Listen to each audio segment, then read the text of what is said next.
ఈ ప్లాంటర్ ఫేషిటిస్ అనే ప్రాబ్లమ్ మనం ఎవరిలో ఎక్కువగా చూస్తామంటే, లాంగ్ స్టాండింగ్ ప్రొఫెషన్ ఉన్న వాళ్ళలో.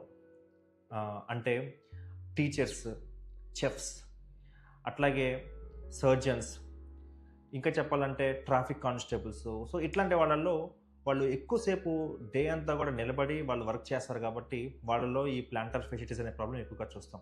అట్లాగే over weight, sudden weight gain. Sudden weight gain ఎవరిలో చూస్తాం? ప్రెగ్నెన్సీలో. సో, అప్పటిదాకా 50 కిలోస్ ఉంటారు. సో, ప్రెగ్నెన్సీలో సడెన్‌గా ఒక 6-9 మంత్స్‌లో ఒక 25 కిలోస్ వెయిట్ గెయిన్ అవుతారు కొంతమంది.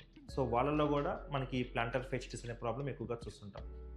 అట్లాగే కొంతమంది పుట్టడంతోనే ఈ ఫుట్ ఇట్లా మనకి జనరల్‌గా ఇలా ఆర్చ్ ఉండాలి కదా! ఈ ఆర్చ్ మెయింటైన్ అవుతుంది కదా! ఈ ఆర్చ్ కాకుండా ఫ్లాట్ ఫుట్ అంటాం. ఫ్లాట్ ఫుట్‌తో పుడతారు.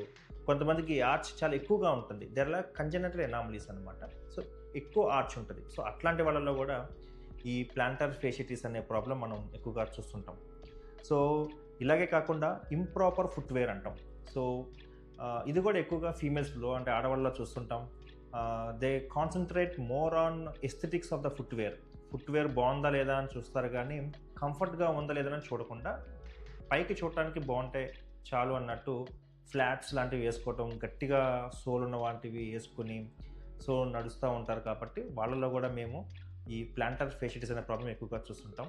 లాస్ట్ బట్ నాట్ లీస్ట్ కొన్ని డిసీజెస్‌లో, జబ్బుల్లో గూడా ఈ ప్రాబ్లమ్ ఎక్కువగా చూస్తాం. లైక్ డయాబెటిస్, షుగర్ పేషెంట్స్‌లో, అలాగే రొమటైడ్ ఆర్థరైటిస్, యాంకిలోజింగ్ స్పాండిలైటిస్ ఇలా రకరకాల ఆటో ఇమ్యూన్ డిసీజెస్‌లో కూడా ఈ ప్లాంటర్ ఫేషిటిస్ అనే ప్రాబ్లమ్‌ని మనం ఎక్కువగా చూస్తుంటాం అనమాట.